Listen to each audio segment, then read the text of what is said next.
O lobisomem apareceu durante a procissão da Sexta-feira Santa. Cocalzinho de Goiás, 1997. Quem viveu ali naquela época sabe que a gente dependia da fé quase tanto quanto da enxada.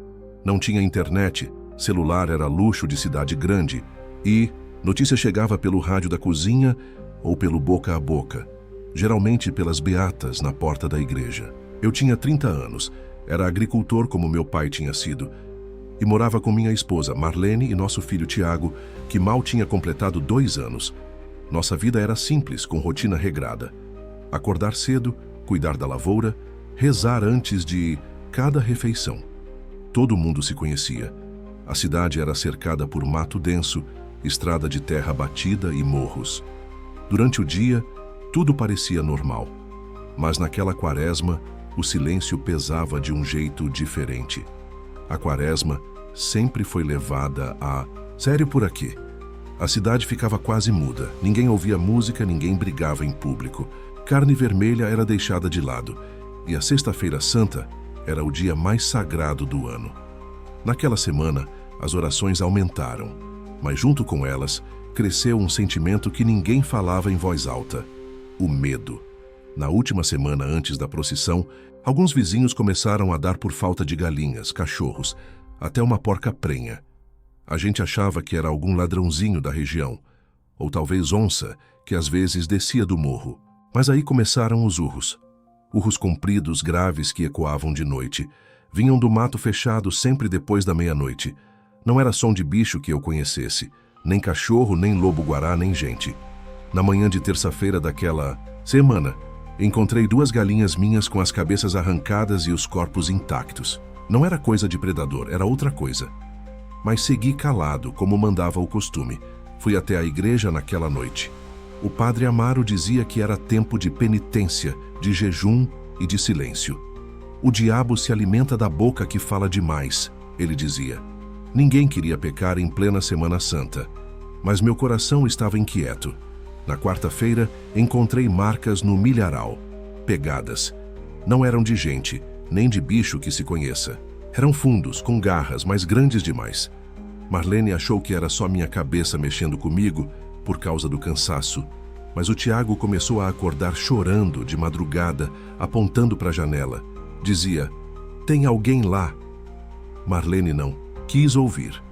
Eu fingi não acreditar, mas passei a dormir com a espingarda encostada na parede. Na quinta-feira, véspera da procissão, eu fui visitar o vizinho Edivaldo. Ele morava mais pro fundo da estrada, perto do pé do morro. Cheguei lá e encontrei ele com os olhos fundos, sem cor. Disse que havia perdido um boi na noite anterior. Fomos até a cerca juntos. Lá estava o animal, barriga rasgada, tripas penduradas no chão, olho saltado. Nenhum urubu ainda tinha chegado, mas o cheiro já estava podre. Eu me aproximei, olhei de perto. Os cortes não eram de faca, eram irregulares, como feitos por garras ou dentes, mas não eram de onça. Edivaldo disse que não viu nada, só ouviu uma coisa pesada passando perto da casa por volta das 3 da manhã. Achei melhor não comentar com mais ninguém. O povo dali era devoto, mas também supersticioso demais. Naquela noite, preparei a lamparina e fiquei no terreiro, olhando pro escuro. O silêncio parecia gritar. Só o som dos grilos e de vez em quando um estalo no mato. Lá pelas 11, ouvi o que parecia ser um rosnado. Não alto, mas era perto. Minha espinha gelou. Peguei a espingarda, mas fiquei imóvel, só esperando. Foi aí que vi. Entre as folhas altas do milharal, surgiu uma sombra. Alta, larga, caminhava, torta com as costas arqueadas. Não era homem, nem era bicho. Era uma coisa no meio. Os pelos, ralos e manchados, refletiam um pouco da luz da lamparina. A cabeça era desproporcional ao corpo, e os braços longos demais arrastando nas folhas. Parei de respirar. Aquela coisa ficou ali, imóvel, me olhando. Não tinha rosto claro, mas senti que me via, que sabia quem eu era, que tinha vindo para buscar alguma coisa. Não consegui dar um passo. Marlene apareceu na porta chamando meu nome e a coisa desapareceu. Sumiu como se o mato tivesse engolido ela. Entrei em casa com as pernas tremendo, sem dizer nada. Marlene perguntou o que eu estava olhando. Eu disse, nada, era só bicho. Mas minha voz não me obedecia mais. Dormi mal. O Tiago chorou de novo. Eu sonhei com pegadas e urros. Quando o sol nasceu, senti que algo estava fora do lugar. A procissão seria naquela tarde como todos os anos, mas dessa vez, alguma coisa me dizia que o mal já estava entre nós. Acordei no dia seguinte com o rosto molhado de suor, mesmo com a janela aberta. O céu estava carregado, abafado de um jeito que deixava o ar grosso, difícil de respirar. O rádio da cozinha, ligado desde cedo, tocava só cantos litúrgicos. Era Sexta-feira Santa. Marlene já estava preparando as roupas brancas da procissão. Tiago brincava com um pedacinho de madeira em forma de cruz. Eu não consegui comer nada. Disse que era o calor, mas na verdade, meu estômago parecia ter virado pedra. Tinha algo errado naquele dia. O cheiro do mundo estava diferente. A cidade estava quieta, mais que o normal. O tipo de silêncio que machuca os ouvidos. Na hora do almoço, Marlene insistiu para eu comer pelo menos um pedaço de peixe com arroz, mas não desceu. Fiquei sentado na varanda por um tempo, olhando para a estrada. Ninguém passava. Até os cachorros da rua estavam escondidos. Quando a tarde caiu, a neblina começou a descer dos morros. Leve, mas espessa o bastante para cobrir as copas das árvores. A procissão estava marcada para começar às 5. O ponto de encontro era à frente da igreja matriz. A comunidade toda se reuniu ali. As beatas com véus brancos e olhos baixos. As crianças vestidas de anjo segurando pequenos castiçais. Os homens de camisa social, calados, alguns de pés descalços, em sinal de penitência. Padre Amaro organizava a fila com voz calma, mas o rosto dele estava mais tenso que de costume. Eu não queria ir. Disse para Marlene que talvez fosse melhor ficar com o Tiago em casa, mas ela apertou minha mão e falou que era pecado faltar justo no dia da paixão de Cristo. Ela nunca foi de desobedecer tradição. Me vesti, calcei as sandálias e saí com eles. Mas meu corpo inteiro protestava. Às 5h20 a procissão começou. Era um caminho conhecido, da igreja até a colina onde ficava a cruz de pedra, lugar sagrado que dava vista para todo o vale. Fomos andando em silêncio, rezando entre dentes. As velas acesas tremiam com o vento morno, as crianças à frente, os adultos atrás. O padre no meio, segurando um crucifixo de madeira escura. Enquanto andávamos pelas ruas de terra, os sons pareciam abafados. Nem grilo, nem pássaro, nem o estalar de galhos. Só o barulho dos nossos pés e das orações sussurradas. A cada passo, a sensação de que alguém observava. Não da cidade, do mato, dos buracos de sombra entre as árvores. Chegamos na base da colina quando o sol já tinha se escondido. A neblina cobria parte do morro. Subimos em fila, devagar.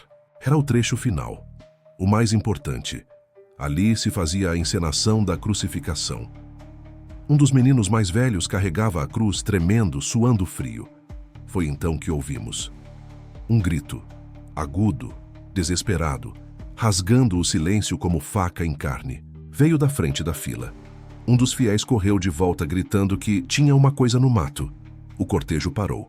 Padre Amaro ergueu a mão e mandou rezar mais forte. As beatas começaram uma ladainha, mas mal conseguiram terminar a primeira estrofe. Do mato do lado direito da trilha, algo saltou. Não andou. Saltou. Rápido, pesado, grotesco. A coisa caiu no meio da estrada, em frente à cruz.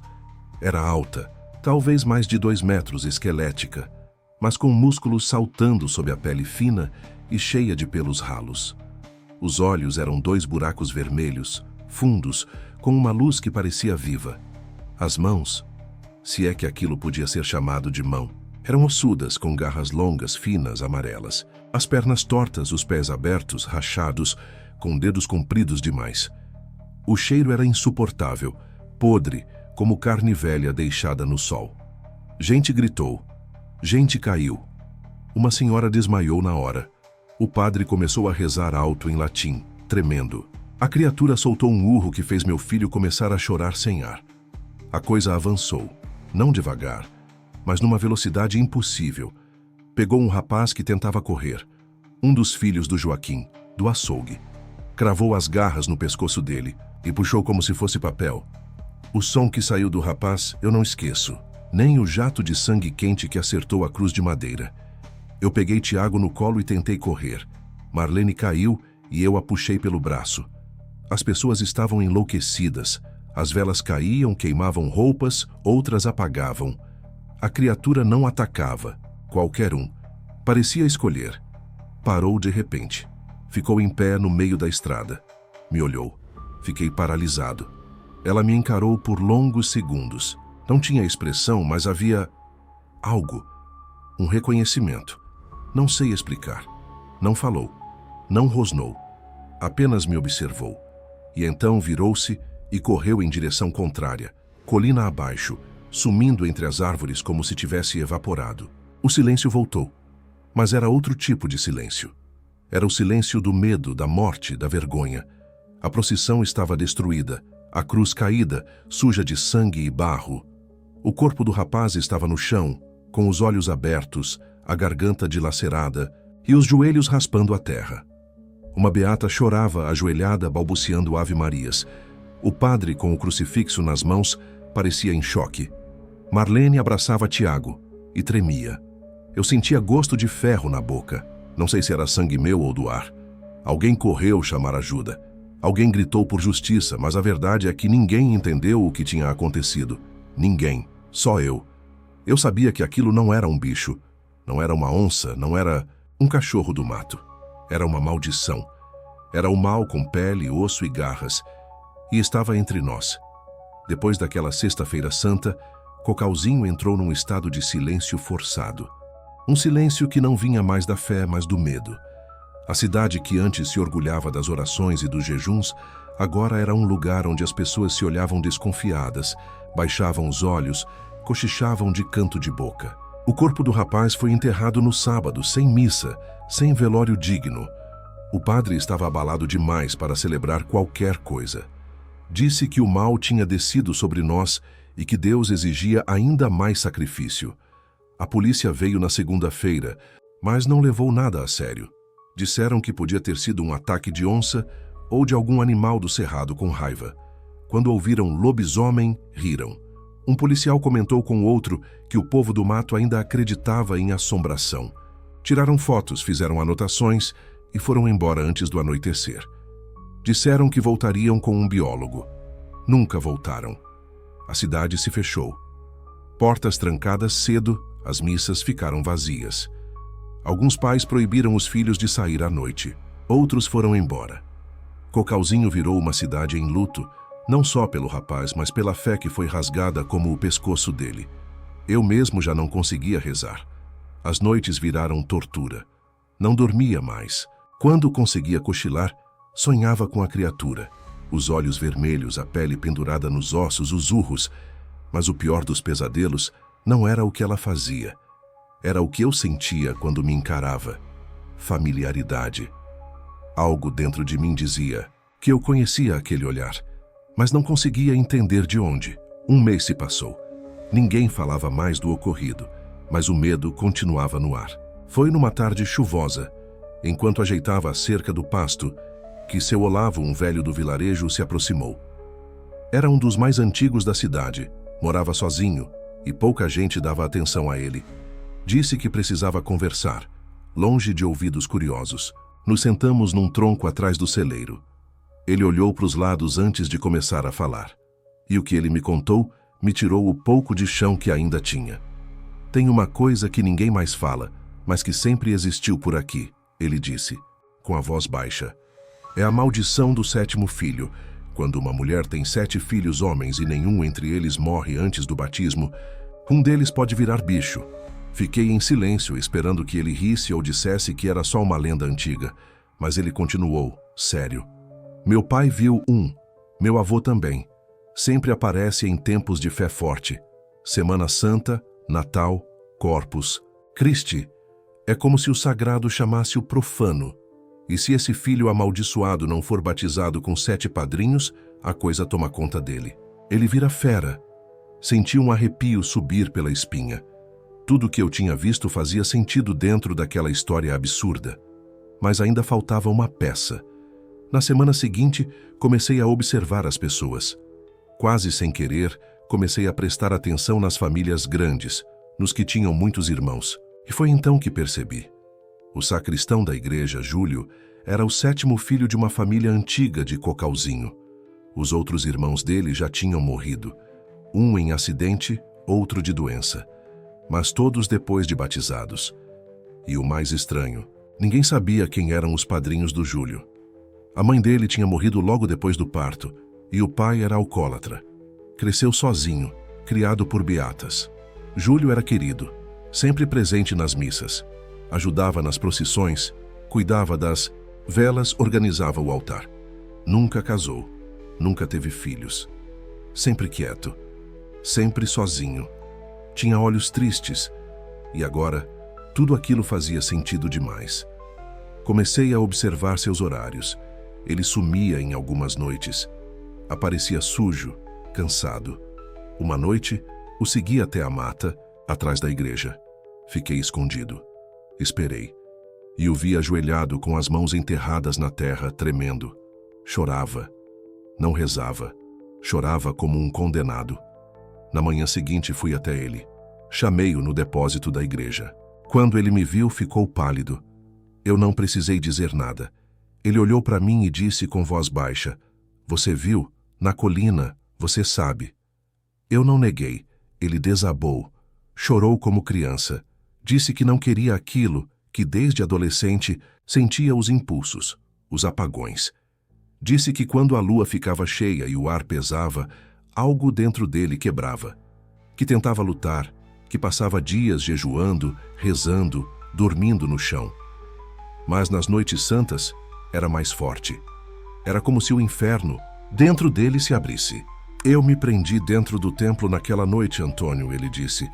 "Mas um algo me libertou. Eu não lembro de sair, só lembro do gosto, do sangue." Eu perguntei por que nunca contou a ninguém.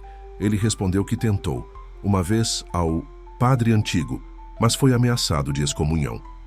Mandaram ele calar, que a fé ia curar. Mas a fé não curou, só escondeu. Então, ele me olhou nos olhos. Disse: "A próxima lua cheia é daqui a 3 dias. Me mate antes disso, não me deixe sair de novo. Não quero matar mais ninguém." Fiquei ali parado, olhando para ele. Um homem destruído, corroído por dentro. A coisa que eu mais temi era também um homem, um filho daquela terra, um de nós. Não consegui fazer o que ele pediu. Voltei para casa e nunca mais o vi. Júlio sumiu. Dizem que foi embora. Alguns acreditam que se matou. Outros acham que fugiu para o mato. Agora, 38 anos. Depois eu conto tudo. Porque meu neto, o filho do Tiago, começou a acordar gritando. Tem pesadelos com olhos vermelhos.